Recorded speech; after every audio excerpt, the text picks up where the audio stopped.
Hello and welcome everybody. It is my pleasure today to introduce Martina Palladino, who is a postdoctoral researcher at Ghent University, where she is part of the ERC project Philosophy as Science in 19th Century Europe.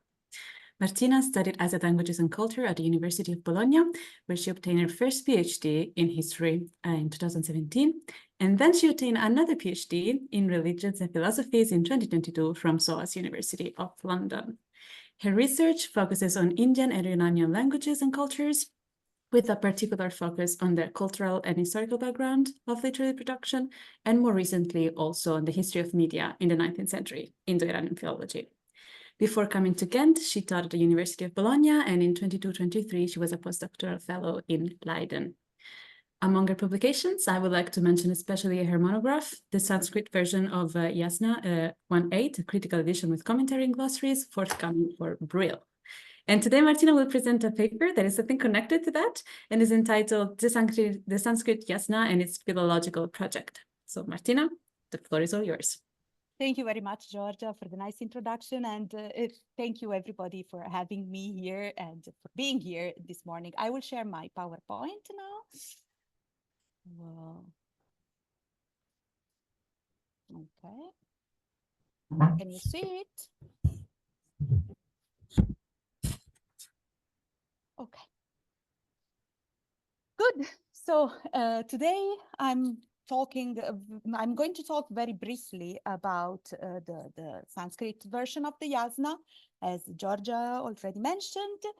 I worked on it during my second PhD, and well, specifically, I worked on the first 8 chapters of this text.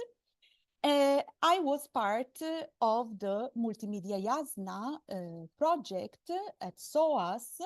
It was an ERC-funded project, and it was led by Professor Al-Mutince. As Georgia kindly mentioned, my forthcoming volume with this for this series will appear soon. We have already some volumes by my colleagues, and especially in I will point to this the 2018 publication by Leon Goldman, who worked on the Sanskrit Yasna as well and published a facsimile edition of one of the manuscripts, one of the oldest manuscripts, S1. And he also included in his volume a very useful and complete introduction if you are interested in the topic.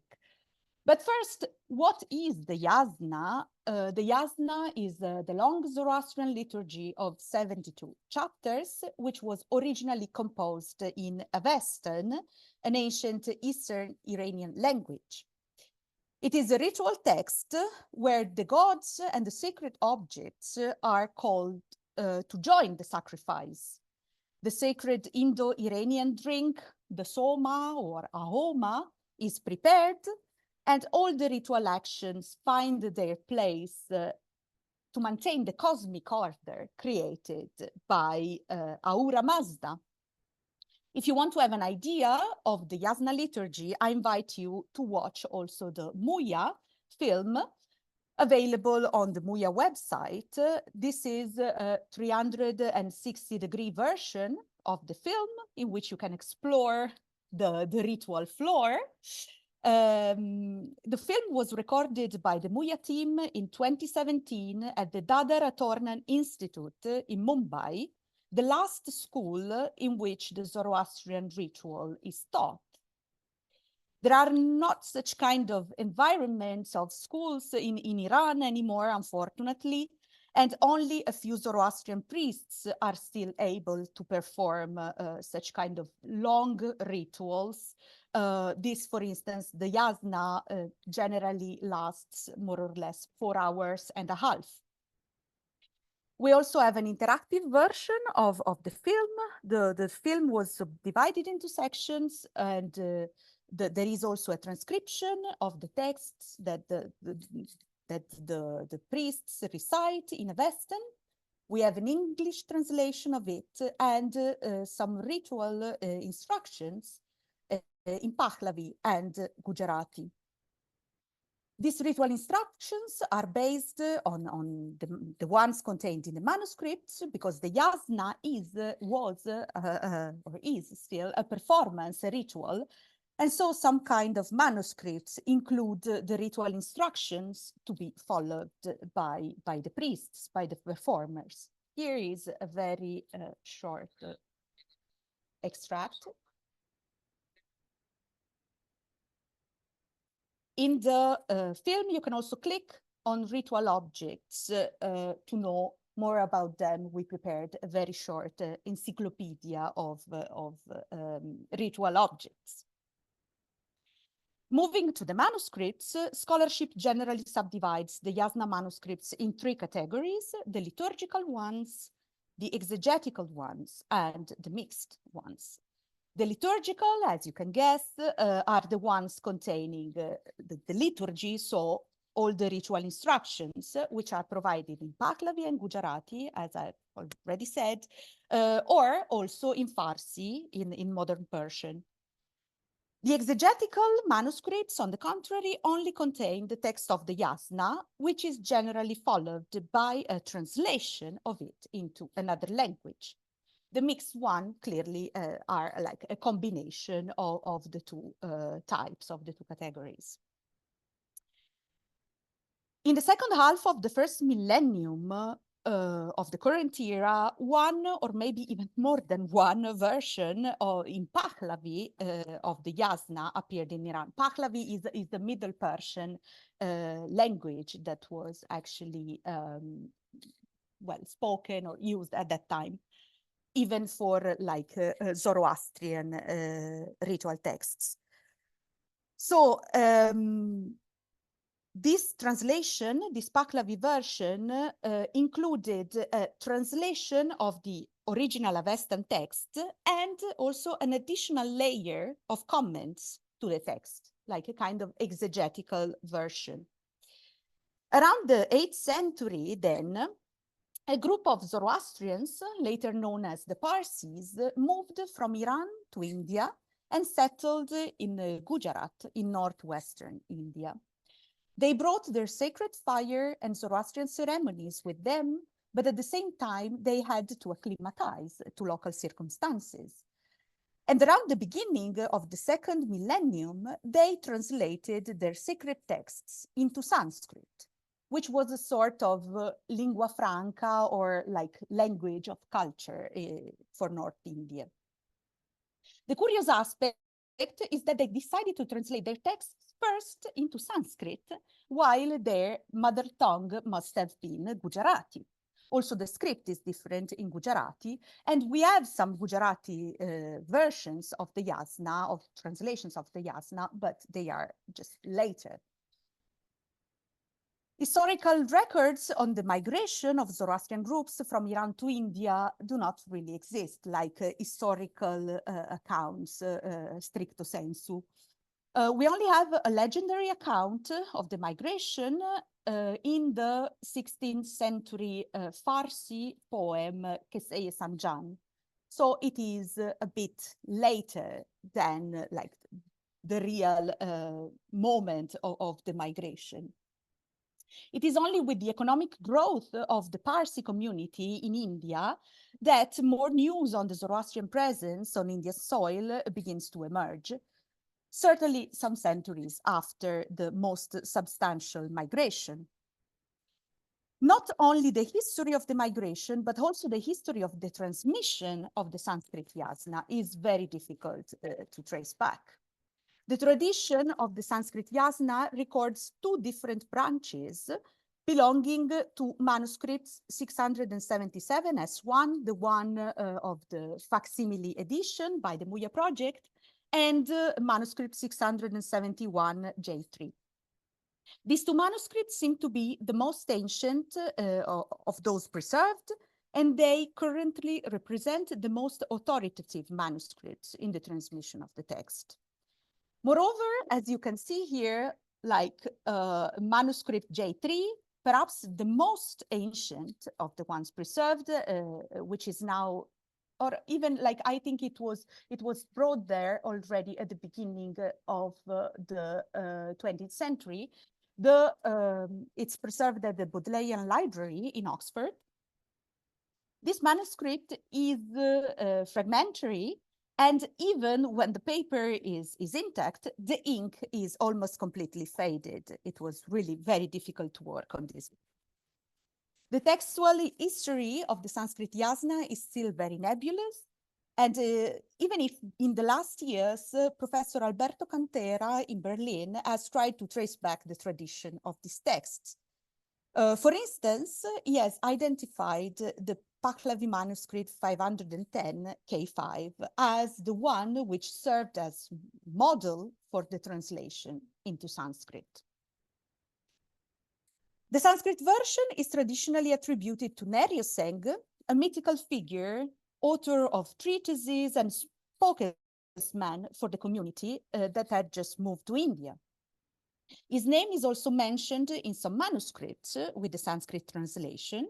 For instance, in 672 K6, we read that the manuscript of the Yasna Zand was translated from the Pahlavi Zand into the Sanskrit language by me, Niryosanga, son of Daval. But despite this explicit attribution of the translation to Neryoseng, scholars have noticed that the manuscripts contain the work of different authors. In the end, it is probably a joint work of several Zoroastrian priests, extremely learned in both Iranian, Zoroastrian, and after the migration, also Indian culture. So in the end, the Sanskrit Yasna text is comprised of different layers, because the Avestan original was translated into Pahlavi and some comments to the text were added. Then, starting from the Pahlavi version, we have a new translation into Sanskrit, which also directly relies on the Avestan original in some respects, such as for the inflection matter, because both Avestan and Sanskrit are inflected languages, while Pahlavi is not. The Sanskrit comments are either a translation of some Pahlavi comments or original Sanskrit ones. Then, even if we are talking about exegetical manuscripts, in theory without ritual instructions, we have a few very odd ritual instructions in Sanskrit. The translation process took place in two steps, and reading the Sanskrit text without the Pahlavi version on hand is almost impossible. But however, the manuscripts containing the Sanskrit Yasna are generally bilingual, containing only the Avestan and the Sanskrit text. Since Avestan is written from right to left and Sanskrit left to right, the Sanskrit text is generally written upside down to preserve the text flow and probably to save some space on the folio. The Avestan small section is generally followed by its Sanskrit equivalent, its Sanskrit translation. Then the comments, if any, are in the same text flow without any distinction from the translation layer. Among the manuscripts I consulted, only manuscript 6, that you can see here, also displays the Pahlavi version, and is therefore a trilingual one containing Avestan, Pahlavi, and Sanskrit. We have Avestan here, and then Pahlavi, and then the Sanskrit upside down. Stylistically, in the manuscripts of the Sanskrit Yasna, we find some peculiar elements. First, the script.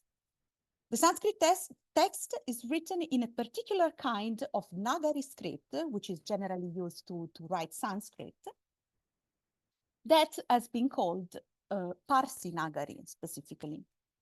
It shares many features with the Jaina Nagari, the Nagari used by the Jain religious community, even if the shape of the matras of this signs in the Abugida is not always consistent throughout the text.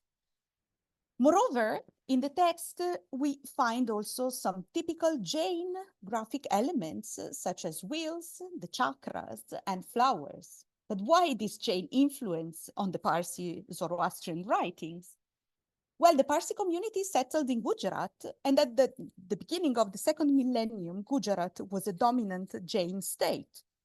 In particular, the Chalukya dynasty, and especially one ruler of the dynasty, Jayasimha Siddharaja, became the patron of a very important Jain scholar, Hemachandra Suri. Hemachandra, in the 12th century, also composed a Sanskrit Prakrit Apabhramsha grammar, revitalizing the use of Sanskrit as well as vernaculars, such as Prakrit and Apabhramsha, in the powerful state of Gujarat, and directly or indirectly influenced the Sanskrit. Now that we have a general idea of the text and the cultural context of its compilation, we can move to a deeper analysis of the translation project and give some examples. In the translation process, the passage from one language to the other implies adapting all the formal and semantic aspects of terms and expressions. In the case of the Sanskrit version, this passage went through 2 steps, as we said, first from Avestan to Pahlavi, and then from Pahlavi to Sanskrit. The correspondences between the 3 languages are often clear and appreciable, but in some cases, this 2-step process of translation has doubled the problems of transmission also. So even if a general pattern of translation is identifiable, it is not possible to establish unequivocal correspondences, for instance, between Pahlavi prepositions and Sanskrit cases. In order to understand the linguistic and semantic passages of the text, I systematically compared the Sanskrit with the Pahlavi text and the Avestan original. And I did so preparing comparison tables like the one that you can see here in the slide. And also I closely collaborated with some colleagues, experts also in Avestan and Pahlavi. Without going too deep into this, one of the most fascinating aspects of the Sanskrit version is perhaps the lexical choice, rich in very unusual Sanskrit items. The Pahlavi and Avestan words are generally rendered in Sanskrit in 3 modalities, with an equivalent term in Sanskrit for common words or like verbs, such kind of things, or with a calque or a loan word for specific terms, generally religious Zoroastrian terms. As we said, Avestan and Pahlavi terms are rendered into Sanskrit with terms that correspond not only linguistically, but also semantically. There is this semantic shift. The rendering of Zoroastrian terms into Sanskrit is particularly meaningful. For example, here you can see that the Avestan goddess Chisti, which can be translated as insight, Pahlavi Frasanag, is rendered in Sanskrit as nirvana, jnana, knowledge of the extinction. It is obvious here that the translator has made a distinct semantic choice by picking the Hindu-Buddhist very well-known term nirvana to refer to a Zoroastrian deity. There are many examples that could be given to show that the choice of the Sanskrit term is never accidental, but responds to the need for familiarity with the chosen term, which had to be immediately recognizable in an Indian context. The same applies to the original Sanskrit comments, those comments that were added and not translated from Pahlavi, which generally add some explanations to the text, typically using religious concepts and Indian terminology. For instance, in Sanskrit Yasna 3.1, we find the Sanskrit expression sanmanakritya, with an act of respect, which translates the typical Avestan formula kshnumaine, for the gratification of. It is really recurrent in the Yasna text, which is rendered in Pahlavi as pad jnayeni dari. In Sanskrit, it is also glossed with kila puja karanena, that is with an act of worship. So the full sentence is with an act of respect, glossed with, that is with an act of worship. But the term chosen here in the compound is puja, which does not mean simple devotion, or worship, but specially represents the daily service rendered to the image of Hindu gods.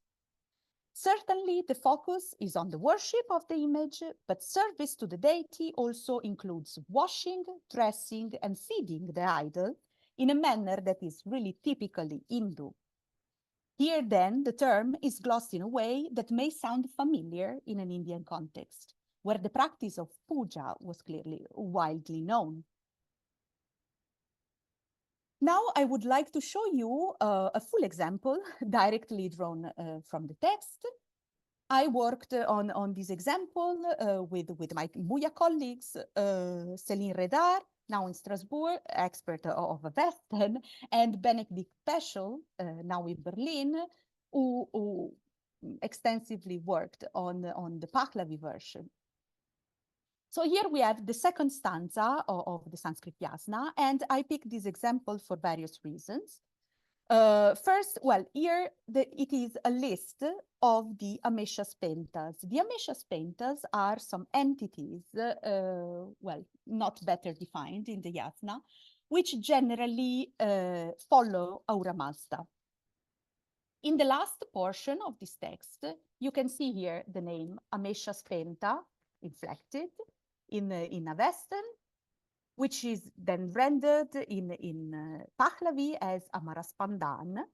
And in Sanskrit, it's a calque. They kind of translated it with Amara Guru, the immortal gurus. In the list of names here, we can see that like we have the Avestan one rendered into Pahlavi, so it's like interesting from well, a lexical point of view. And then the Sanskrit text is rendered in a kind of loanword based proper name, followed by the term Naman, that means name, like in Sanskrit. So just to point to the fact that they took like a proper name of the deity, of the entity.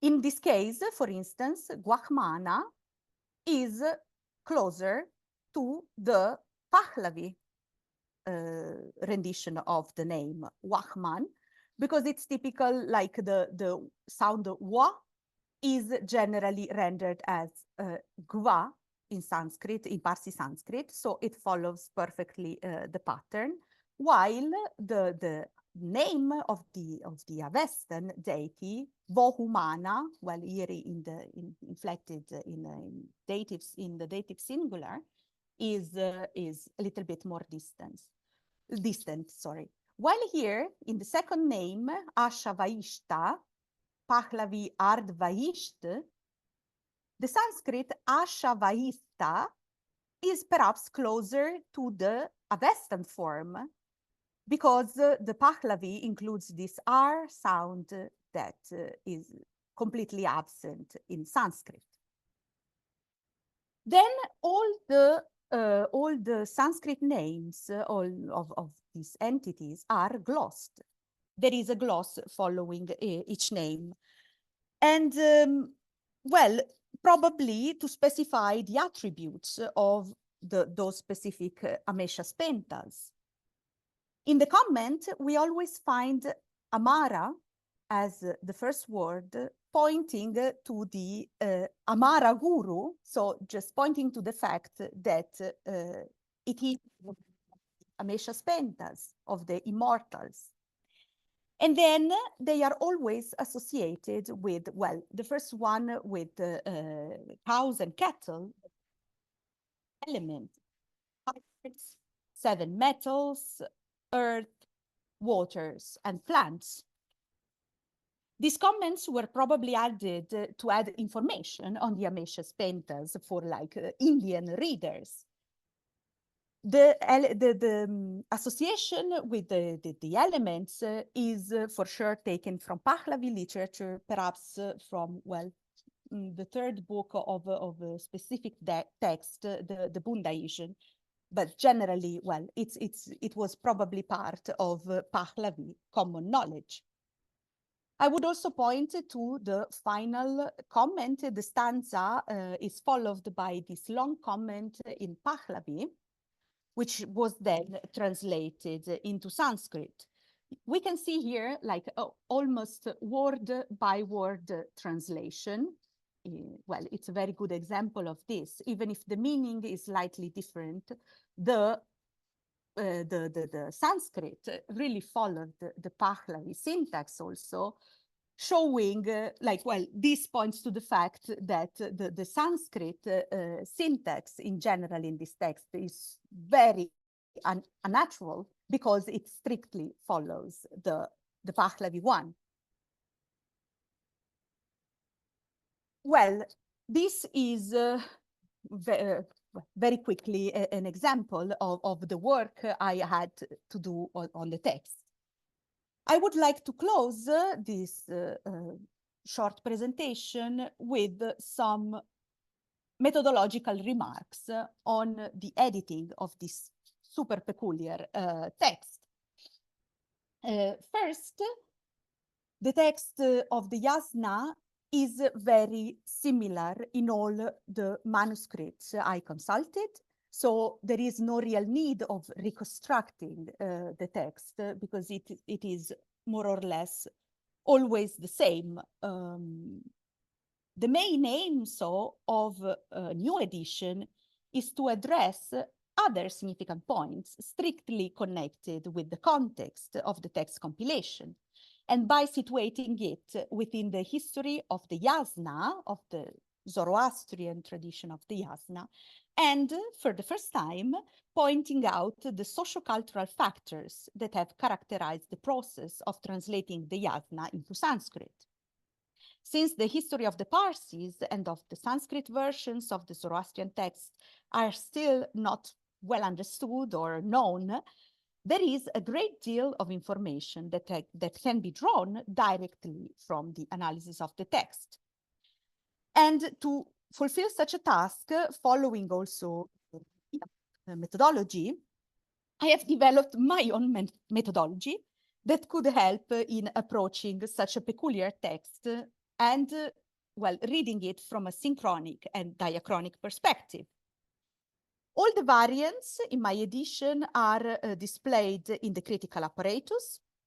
Many of them are not significant in terms of textual variation, but they do reflect other cultural and historical features, such as the decreasing knowledge of the script among the Parsi scribes whose mother tongue was Gujarati. And so they use like a different script in their everyday life. Furthermore, the edited Sanskrit text includes all the paleographic features that are generally amended. In an edition, I decided to do so because all the manuscripts feature the idiosyncratic orthography that is a distinctive trait of Parsi Sanskrit and shows the influences of other traditions on the Parsi ones, as the Jain one, as we saw. In this way, the new edition of the Sanskrit Yasna places itself halfway between a diplomatic and an eclectic edition, because it aims to provide a consistent and manuscript-like version of the Sanskrit text to guide the reader through the grammatical problems posed by the text and its comparison with the source, with its sources, the Pahlavi and the Avestan ones. My edition is also followed by a translation of the Sanskrit text into English. In order to faithfully reproduce the unnatural Sanskrit syntax of the text and its grammatical peculiar features, on purpose, I have used incorrect forms in the target language. Otherwise, it would have been necessary to fully correct and therefore mispresent the Sanskrit text. Therefore, my text is translated literally, including corrupt English, where the Sanskrit is corrupted or influenced by the comparison with Pahlavi and Avestan. Well, these were the stylistic choices I made for my edition, and according to my view, they perfectly matched either the specificity of a text that is a translation of a translation, and also the peculiar historical context of the compilation and the transmission of the text. And now, I listen to your comments on this. Thank you so very much.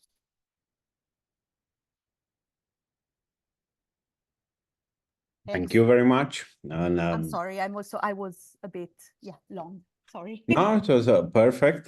Thank you very much. It was extremely interesting material with extremely interesting problems. And this is the reason we put this seminar together, to hear them out from traditions that are not necessarily central to what we do. So I'm sure we all have many questions. Andy is the first to have announced himself interested to throw one in. Please let me know if you want to do the same. Andy. Yeah, thank you very much. I would like to start us off with what I imagine won't be the last question out of complete ignorance. You mentioned that this translation is attributed to sort of a mythical figure, which is, of course, that's a very common theme in many of our texts that we are working with. So I wonder if you could just say a few more words about this person. Is it someone specific for the community in which the translation was produced, or is it trying to have sort of a wider implication or give the text a wider importance? Yeah, thank you very much. Yes, well, yes, it's for sure like the authoritative name also, because there are, well, they trace some families of scribes and of translators in the tradition of the Yasna, and for sure Nerioseng, well, allegedly, we don't know. I mean, we don't have real historical documents on this.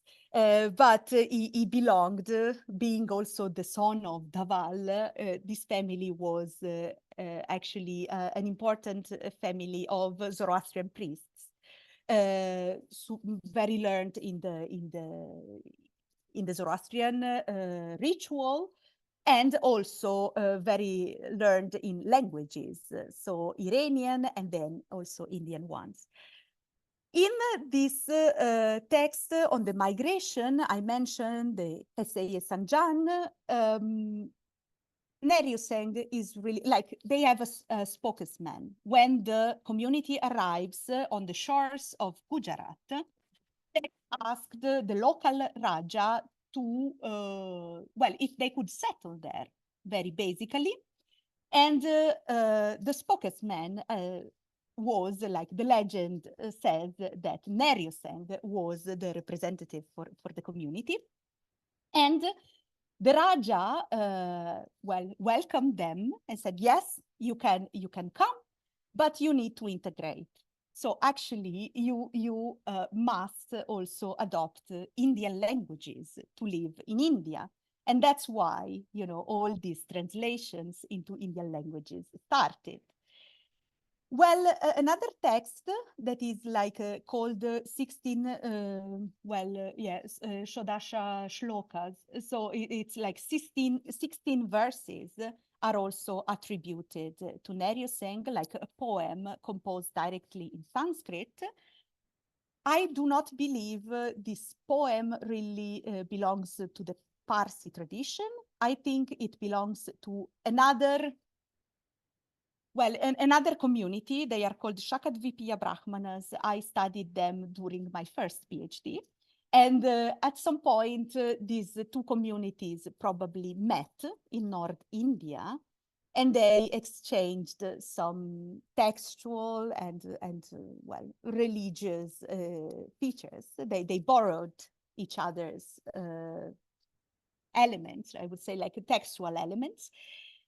And so I don't think these shlokas really belong to the Parsi tradition. But Nerioseng's name was used as like the expert of Sanskrit, the person who actually, well, was kind of mediator with the new Indian context. But we really have no historical record at all about him. He is used to give, well, some authority. And we see, like, sorry, I forgot to mention that of the 72 chapters of the Yasna, only 57 are translated into Sanskrit. And until I think the chapter 47, we can see like translator, basically, well, one author. Then from that moment on, the knowledge of the Sanskrit language apparently decreases a bit, or I mean, it seems like it was written by another hand. Someone else actually translated the second part of it.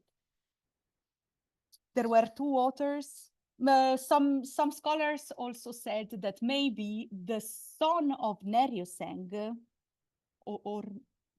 I forgot the name, or Miyazd, perhaps, translated this, well, maybe after Neryoseng passed away or something like this. But I think they are all really legends, just give some authority to the text. Thank you. I think Marion announced herself first, and then Georgia. Thank you so much, Martina, for this wonderful lecture. I will very much continue the tradition of questions out of ignorance. So you described the migration of Zoroastrians in Iran to India, to Gujarat. And I was curious if from then on you would characterize the Parsi tradition that formed there as its own separate tradition, or if you also see maybe traces of mutual still continued contact and influence between Zoroastrians in India and in Iran, and if this in any way also features in the texts that you have presented. Thank you very much. Thank you very much for the question. Yes, well, they clearly brought their traditions with them. Well, also, the story of the migration is complex because we don't know also really the reasons why these groups of Zoroastrian migrated. They didn't migrate just, well, in one group, but probably there were different migrations because we can trace their presence in, in Punjab, in northwestern India, like in the land in between. So they surely came by land, a group. But for instance, this poem on the migration states that they came by sea. So they landed first in the island of Diu, and then they moved to the shores of Gujarat. Why they migrated? Well, the poem says after the Arabic invasion of Iran. So when it became like a Muslim state, then this minority was not didn't feel safe anymore, or just free to do their own trading and whatever. And so they moved to India. I don't think this is entirely true. I think they already had a lot of, trade exchanges with India, and they migrated also for like business reasons. So, because really the Zoroastrian minority under the Arabic reigns, I mean, they were not persecuted, not really. So that's why also they could keep a contact with the communities in India. Well, they changed, when they migrated, they lost some texts, unfortunately, especially Middle Persian ones. And so they had to be in touch again with the Iranian community to recover some of the texts. We have these exchanges that are called revayat. They are in modern Persian, and they are really exchanges on texts. Some scribes also had to go and take some texts that were lost in India and take them back with him to Gujarat. And in these exchanges, they exchange on ritual matters, basically. they clearly, the ritual was also adapted in India. Even these, the Avestan text of like copied in India has some formal features that are similar, like that are influenced by Indian languages. So also the Avestan text was kind of adapted. And so for sure, even the ritual was adapted. The ritual instructions in Gujarati, so the ones that were composed, like added in India, are different from the ones in Middle Persian, in Pahlavi. So clearly they adapted. But well, I think on the one hand is like the natural development of a tradition. Probably some things, some features in the ritual would have changed anyways. But then clearly adding the fact of the migration and the completely different context, they just push them to adapt also some things of the ritual. And yeah, they built up a new community basically in India. I hope this, well, a bit replies to the question. Thank you very much. Yes. Georgia is next. Yeah, thank you. Really fascinating and opening up a lot of very interesting point of view. But I will write the wave of questions out of interest as well, and I will ask you something about the bilingual or trilingual manuscripts.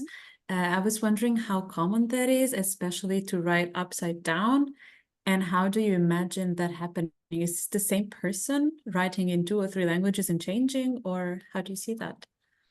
Thanks for the question. Yeah, there is a big discussion on this as well. Well, we have generally the manuscripts are bilingual, as I said, like only Avestan and Sanskrit, because Avestan is the ritual language still, like the sacred language of Zoroastrians is Avestan.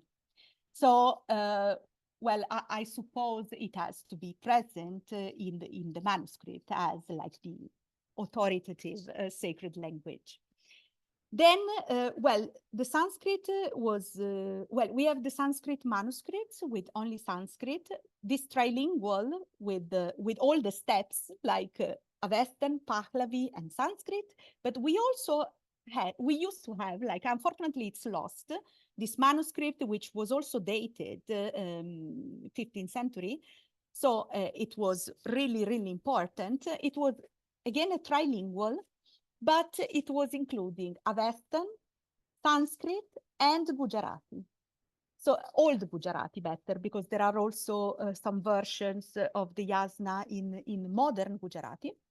But this old Gujarati version was based on the Sanskrit. So again, we have another step of translation.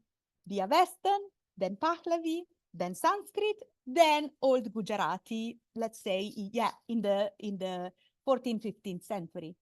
So this manuscript was also very important to see how, like, the Sanskrit was then rendered into Gujarati. One, well, we have 2 full editions of the text of the Yasna, one by Spiegel in 1861, and another one by an Indian scholar, Bharucha, in 1910. Bharucha used this manuscript, this trilingual Avestan, Sanskrit, Gujarati manuscript.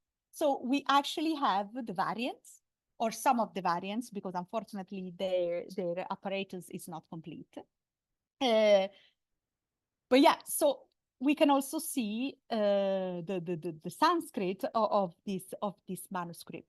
The fact of writing more languages, well, I think it was just a matter of, like, sparing the fact that it was written upside down, just to spare some space. We have, especially in this 682, this trilingual manuscript with also Pahlavi, we have some blank spaces. So we don't know if they were writing everything at the same time, but like perhaps they were writing Avestan first, then the Pahlavi and the Sanskrit were added in a second moment. Well, it's not very easy to trace this, or just to say if it is the same hand. I think it's the same scribe copying both Avestan and Sanskrit, or any other language present in the manuscript. The other thing I mentioned very quickly is the decreasing of knowledge of the script. And this is also very interesting. You can see that sometimes the Sanskrit of the manuscript, we have another one that actually it's dated 18th century. It's the only one dated among the ones I could see. We have the colophon, because it was like Orientalist, Anquetil du Perron, who went to India and met the Parsi community there, and he asked to have this copy of the manuscript for himself to bring back to Europe. And you can see that the scribe at that time was not mastering Parsi Nagari anymore. Probably he was a Gujarati speaker, and he didn't know exactly how to write the Nagari script. And so you can see some things that are really, I mean, the matras, the shape of the script is really badly written. I mean, it's not, sometimes it's really difficult to understand what he wanted to write, because he was just probably just copying it in a very without understanding even like the real shape of the letters, of the syllabs. So it's really interesting, all the matter of the language, of the hands copying it. And well, there are a couple of very important scribes just traveling all over Gujarat because they were invited to copy those manuscripts. And in one, actually in the picture I sent you for like the cover of the presentation, in that we also have a small fragment of a manuscript by Miraban Khosrow, who was a very famous scribe at that time. This fragment of the manuscript was included in the page of the Sanskrit manuscript 672. So everybody is like, all the scholars are wondering if actually the traditions were somehow connected. Yeah, I mean, it really requires probably more study. And then, as I said, I worked mainly on the first 8 chapters. So I hope, you know, in future this work will be complete, but then really drawn some general conclusions, let's say. I have a question too. Actually, too, just to piggybacking the questions before, where you got that situation where the added text in a different language did so the other way around. Is there any reason, you know, like mechanical, that push them in that direction? Because it seems if you put it like this or like that, is the same space available. They could have written it the right way. Is there any reason? Is that something, a phenomenon that happens elsewhere? Not really, to my knowledge. I mean, this is mainly because the two languages are written like Avestan and Pahlavi is written right to left. And so it wouldn't have been the same space, because then to write Sanskrit left to right, I don't know. He had, anyways, not to use the final part of the So there is a logical reason, mechanical reason for turning the page. Just a space, and also it's very weird in this way. What you need to do, like the Sanskrit text that is upside down, when you read it, you have to start from the bottom of the page, sorry, and go up, because clearly it's turned upside down. So, and they do like one section of Avestan followed by the corresponding section of Sanskrit. So there isn't I don't know how to say, the entire text. So you have the Avestan, then you turn, and you start to read it from the bottom to the top, because you need to go like backwards to read it. So it's not, it's not even comfortable. So I don't know, I think it was just the reason, the main reason was to really spare space on the folios. It's not typical, well, the first time I see it, but it's also true that manuscripts, in general, Sanskrit manuscripts or manuscripts in Indian languages, that they may include other Indian languages, which are anyways written from left to right. So there is no problem. I also saw a couple in India. I saw, especially at a library in Navsari in Gujarat, I saw some manuscripts having like the Gujarati translation, not in old Gujarati, but in modern Gujarati. So they are written in another script. There they used another technique. They had like facing pages. Like one page is in Gujarati and the correspondent one is in Avestan. Or even another trick they used, they wrote Avestan in Gujarati script. So which is really weird. I mean, they clearly had to adapt the phonetics. Then just going back to the question, how you deal with the Avestan tradition in India. So they had to adapt the phonetics, and the result is really something strange, like the Avestan in Gujarati script. But it's really very common after, like, in modern Gujarati, those translations, I think they started later, already like 16th century, more or less, 17th century. So yeah, I mean, they are later, but and probably they were not even able, to read. Well, they still read Avestan, but mostly they are all like oral cultures. So even the recitation of Avestan, you just learn it by heart. You don't really read it. Even the students, well, on the Muya website, there is also a section on the learning process of future priests, how they learn the ritual, like everything by heart. And there are these children actually reading, but especially just repeating it. It's exactly the same in the Indian tradition, for instance, the Hindu one. They also need to learn everything by heart. Also because you need to be super precise. There can't be mistakes, because otherwise the ritual just fails, with also, terrible consequences for the priest officiating it, and also, who paid for it. And these manuscripts also, they are really peculiar. I've never seen such kind of manuscript or language mixture in other contexts, to be honest. Very interesting. Georgia, did you still? Sorry, I interrupted you, please.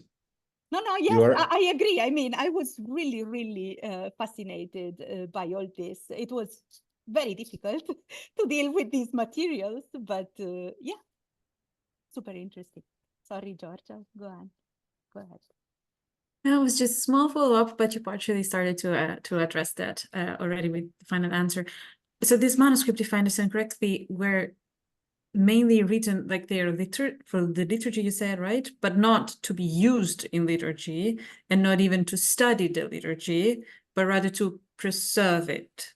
right? I'm just trying to understand, because as you said, it's super uncomfortable to use them. So the logic, okay, they're Yeah, no, and those manuscripts, like the manuscripts containing also the Sanskrit, they are not used for liturgical purposes because they don't have, for instance, the ritual instructions. So you can't really, well, study, let's say, the part of the ritual. We have these liturgical manuscripts only in Avestan with the ritual instructions in Pahlavi or Gujarati or modern Persian. So those may have been used also to study, but yeah, you are right. I mean, mostly it's to preserve the liturgy, the ritual. And now, I mean, it's really, that's why also the Muya group filmed the ritual, because it is really endangered now. I mean, there are, I don't know exactly the number of priests still able to perform that ritual. And well, actually, unfortunately, one of the two priests who were actually performing for us, unfortunately passed away a couple of years ago because he was very old. And so, yeah, I mean, and they don't have a lot of new students nowadays because children clearly do not. It's not well paid, for sure, this profession, and well, they have a lot of daily rituals that are performed by any like Zoroastrian. But otherwise, these solemn rituals are very rarely performed.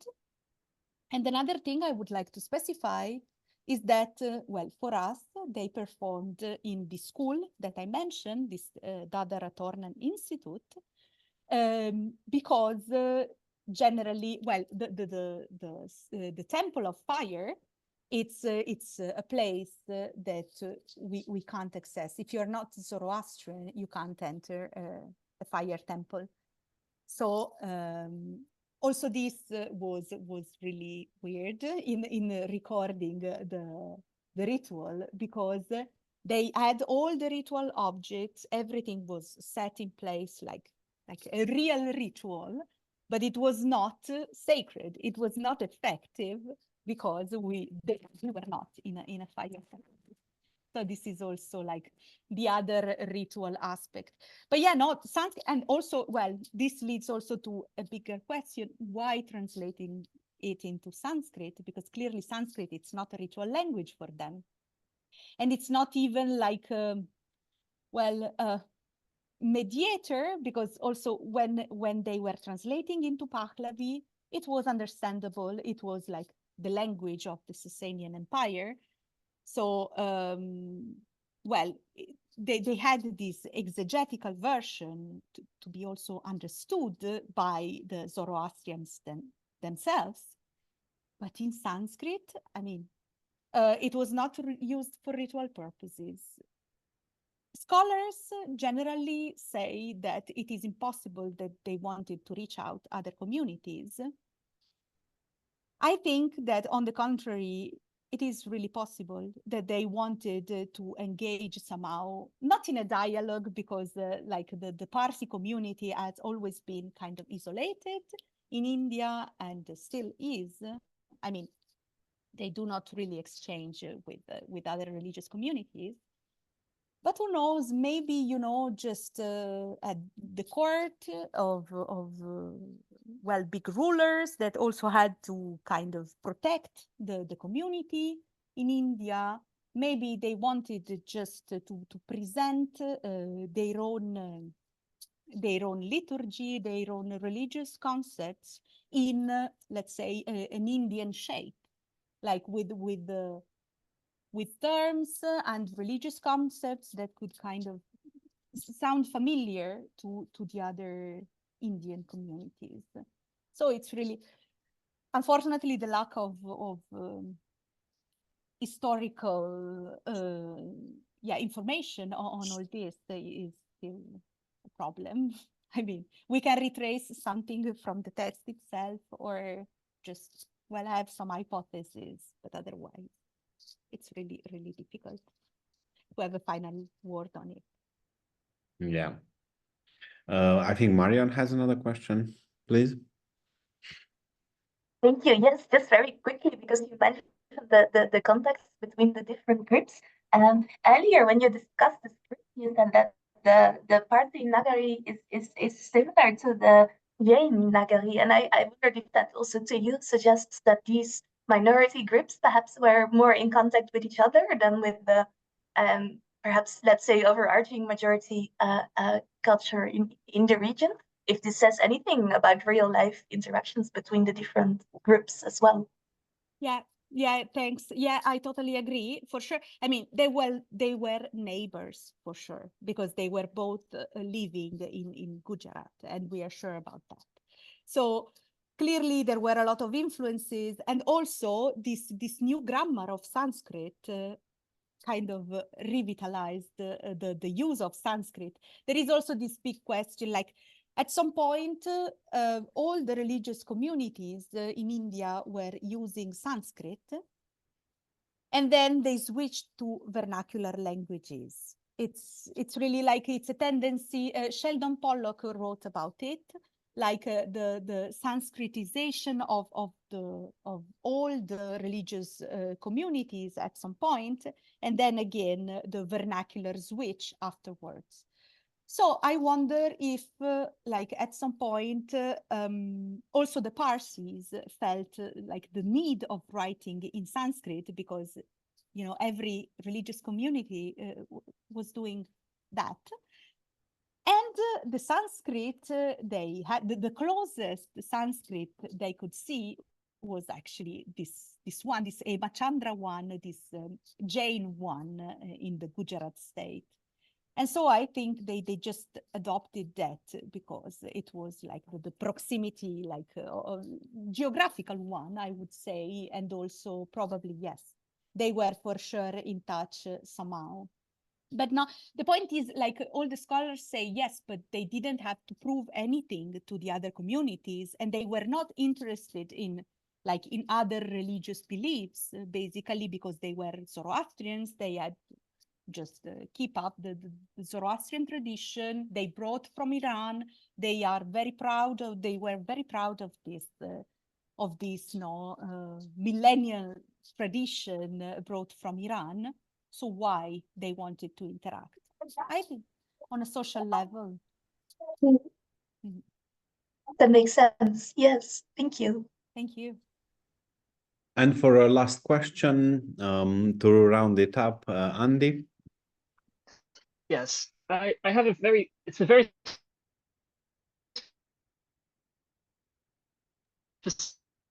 You're cut off. specific It didn't question, work. but just out of curiosity, because you talked about your approach to editing these texts. Yeah.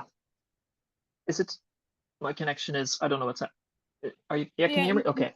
So, yes, so it's a question about the approach to editing, because you talked about it, and so coming from someone also working with manuscripts with several languages and then different scripts, just out of curiosity, is it just you're preparing editions in Word, or are there specific issues that you're struggling with in terms of not in terms of critical apparatus, but in terms of specifically editing the text? Because you mentioned the Sanskrit is actually, it's upside down, so you have to start from the top. So are you doing page by page from the manuscript, or how does that work? Just in terms of mechanics, I guess. Thank you. Well, actually, the advantage of being part of this MUIA project was that we used a lot of specific tools. So we had a tool to transcribe. It's called OTE. It is online, and then we also had download, a version that could be downloaded of this transcriptor. So we could transcribe there. And I was transcribing both Avestan and Sanskrit, but in Romanized script with all the diacritics. And so it was easy. Yeah, I just had to turn the pages upside down, but otherwise, I mean, and also, I collaborated with my colleagues. So if some of my colleagues were editing the Avestan part of the same manuscripts I was using, then I was taking their Avestan sections and just I added the Sanskrit bit to it. Then these these transcriptions, which are, by the way, also available online. We put everything online on the Muya website. To collate them, we had a special tool, again, a collation editor, where actually I extracted only the Sanskrit text and I edited only the Sanskrit, not the Avestan one. In the book, it will be like the Avestan part, all the Avestan stanza, the translation into English that was prepared by another colleague, and then my Sanskrit equivalent and my translation into English. So I worked, only on the Sanskrit part. I could actually keep the manuscript upside down for most of the time.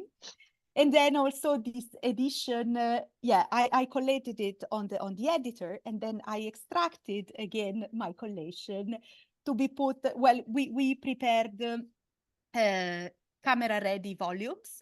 So basically, we were doing everything in LaTeX. So we had to work with this editor. We were extracting our collation and having just the already, just everything put in place in the edition. So it was really challenging, also from a technical point of view. I had to learn so many things during the second PhD, but they are great tools to help people transcribing and collating. I mean, it was my first experience with such kind of tools, and it really changed my life. Because otherwise, if you have just to transcribe and to compare, analogic way, I would say, you can make, more mistakes, I think. There, I had everything in a good layout where I could actually order all the variants. So it was really, really helpful. And it was the first step with the manuscripts was fine, but then just working on the collation with these tools, it was really great fun, and it was really helpful to have a look of the entire stanza, for instance, and see if I was also consistent in editing everything. Okay, thank you. Thank you. Sounds like an excellent context. And on that note, I would like to thank our speaker today for an excellent paper introducing us to a very interesting material. Thank you. Thank you. Thank you. Thank you. And thank you, everybody, for joining. Thanks. See you next time.